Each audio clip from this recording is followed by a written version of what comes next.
mga kababayan, kaya hindi pumirma si Kilay sa supina kasi siya ay may pangarap na tumakbo sa 2028. So nakipagsabuatan kay Bangag, inutusan ni Bangag, ng gobyerno ni Bangag at ni Lisa Tanas na wag pirmahan yung supina. Allegedly, si Bangag ay isinugod sa hospital. So gaano katotoo na Bangag dahil sa kidney problem mo ay isinugod ka sa ospital. So anyway, yun nga, ang chika boom boom, kaya pala hindi pumirma si Kilay. You know, si Kilay, yung Senate President ninyo, na malandi pa yung Kilay sa akin. Leche, di ba? Ikaw Kilay, pag nagkita tayo, aahitan ko talaga yung Kilay mo eh. But anyway, yun na nga, na-chika boom boom sa atin. Kaya pala hindi siya pumirma sa supina para dun sa mga tuta ni Bangag. Diba? Yung sila Torre, yung mga cabinet secretaries, nakasabwat, ayan, join na kayo palangga. O, papo, join na tayong lahat. O, yung, ayan, dyan lang kayo, basta backup dancer lang kayo habang nagsasalita ako. So, ayun na nga,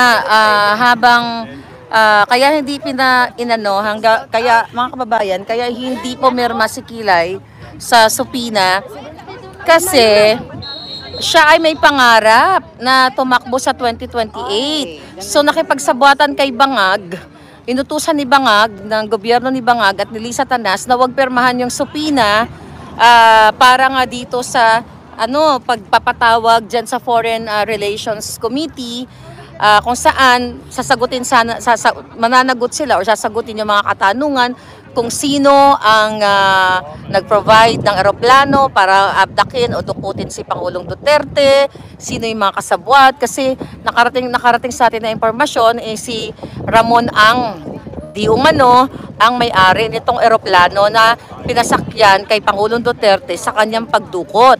So alam nyo naman na sinuporta din ni Pangulong Duterte si Ramon S. Ang, di ba?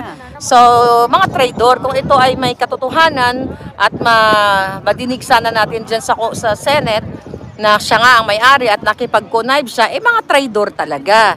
Dahil ang suporta ni PRD naman sa mga negosyanteng, I hope na matitino during his time, maayos naman yung mga hindi talaga matinong negosyante, mga kawatan o mga tax evader, ay talagang gusto niyang tuliin.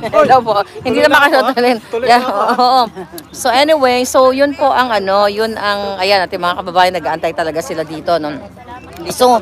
So ngayon, yun na nga mga kababayan, hayaan mo lang ating mga palangga, talagang star na star.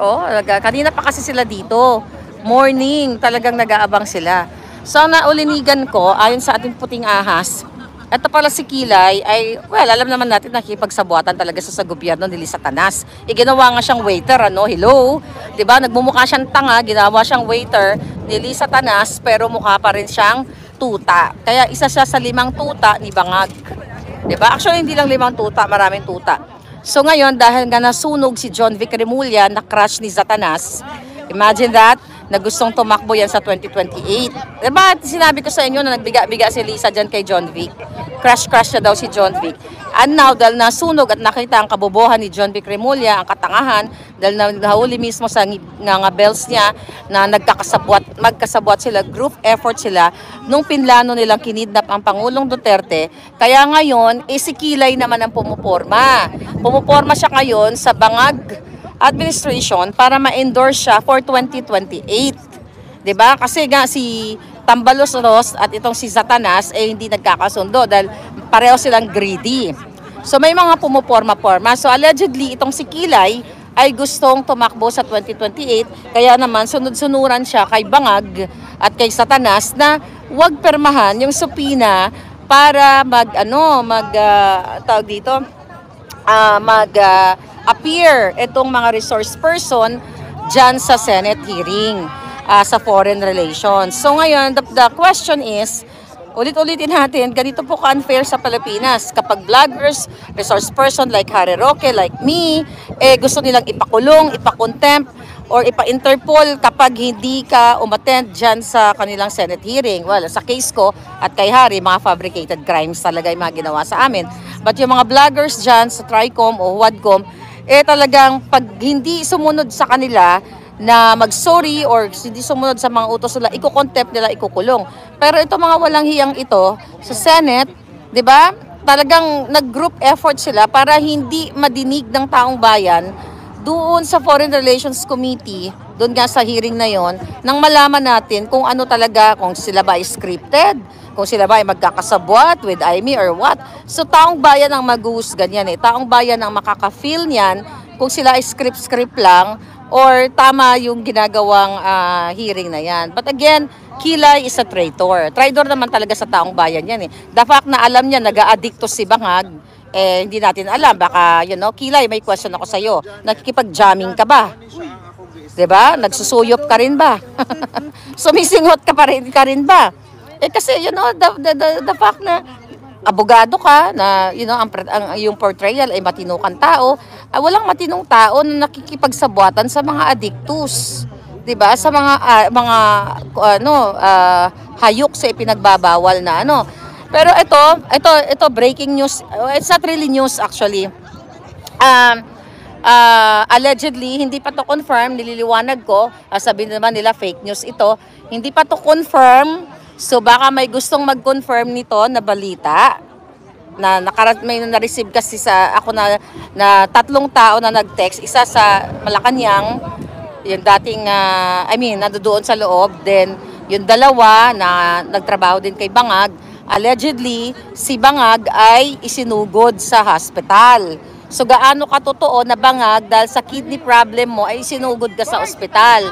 Kasi the few days ago puffy yung mukha mo eh. Parang hinahabol ka ng hininga, naghihingalo ka. Ang wish nga ng mga ibon dito ay sana ma-over-D ka daw. May mga ibon bumulong. O, di ba? I wish nila. Di ba? Palangga. Yayakapin ka daw niya. Di ba nga? Andyan. Daming nanonood sa'yo palangga. Tinalbugan mo ko Gusto mo ako sa pabo ng alindog ko. Pero ang ganda ko dyan. So, carry na rin. Paano tatanggalin? O, di ba? Ang ganda ko dyan. O, di ba? Dapat may mga ganon. O, lilipat na ako dyan. Anyway. So, yun nga mga kababayan. Allegedly, si Bangag ay isinugod na naman sa ospital.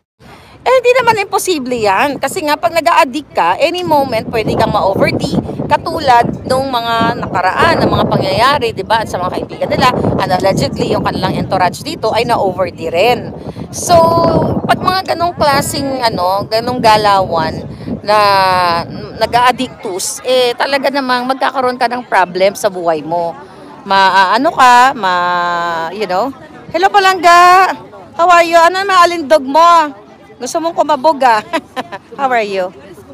Kumabog. Ito, live tayo, sure. Ayan, Ayan, live na live. What's your name? Catherine po. Catherine. Hi, Catherine. Saan ka galing? From London po. Ay, London. Ano kayo nag-drive? Nag-drive dito or nag-airplane? I just flew. You just flew all the way from London. You say hi, you're live. Hello everybody. Oh, di ba? Tapos ko lang muna yung vlog bago tayo mag-emote dalawa. Alright. Okay, so tuloy-tuloy natin ang chika. So yun nga, allegedly si Bangag ay nasugod na naman sa ospital. Napag-usapan nga namin, alam mo, kung mategi si Bangag, for sure itatago nila yan.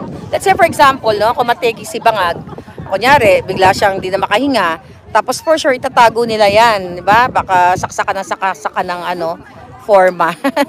Para saksakan, tapos itatago nila, kunwari nasa bakasyon, dapat, yung mga puting ahas ko, please confirm kung saan ospital, kung nasugod man siya, let me know. Pero again ang sinasabi ko dito sa inyo, may nakarating sa akin na information, 3 tao, so totoo ba? Kasi sinungaling naman yung Malacanang, kailan ba nagsasabi ng totoo to? Diba? Sino nandyan? Yung ibon sa taas. Yung ibon? I'm taller than her. Okay. O, diba? Diba? Dapat may ganyan kasapatos. So anyway, mga kababayan, so tignan natin kung ano ang nangyari kay Bangag, kung siya ba ay buhay pa, baka nguwi-ngiwi. Ngiwi-ngiwi.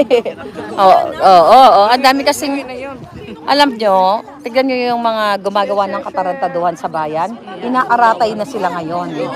Diba? Ang daming mga inaaratay ngayon. Kala nila maluloko nila tayo Wala. YouTube. Kaya pala. Wala tayong filter today. Si Palangga may filter, ang kapal ng lipstick ko doon. Paano kaya tatanggalin, madam? Hayaan mo na, pagbigyan mo na. Oh. Para magbuka ako dyan, retokada. Shout out nga sa ating 120. Ay, 100. On TikTok yan? Yeah. Ano to? 130. Ang ganda ni Madam. Oh, di ba? Sila nagsabi niyan, wala tayong filter.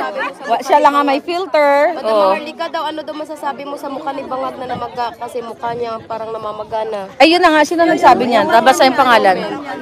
Oh, Ikaw lang sapat na. Oh. ikaw lang, sapat na. I love you, my dear. Ayun na nga, dinadakta ko ngayon. Allegedly, na ospital. So, hindi natin alam kasi kahit kung ma-hospital man yan, hindi naman nila aaminin yan. Tignan mo kasi Satanas, nagpatusok ng kung ano-ano. Ano ang sabi niya? Nadapa siya sa pavement.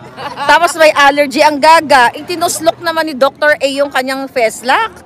Oh, saan ka? Paano paniniwalaan yan, right? Paano mo pa maniwalaan yan Palangga? So, sana hindi sana liwanagin, hindi sasabihin ng gobyerno ni Bangag kung na-hospital siya o hindi. Puro pagsisinungaling talaga lahat yan. 'Di ba? Kaya ikaw kilay, huwag ka mag-ambisyon na manalo ka sa 2028. 'Di ba? Unless na lang kung dagdagan mo pa yung kilay mo sa taas. 'Di ba? O maglakad ka rin sa bato-bato. Diyos ko, magsama kayo ng jowa mo na mga parang may mga no? May mga sapi.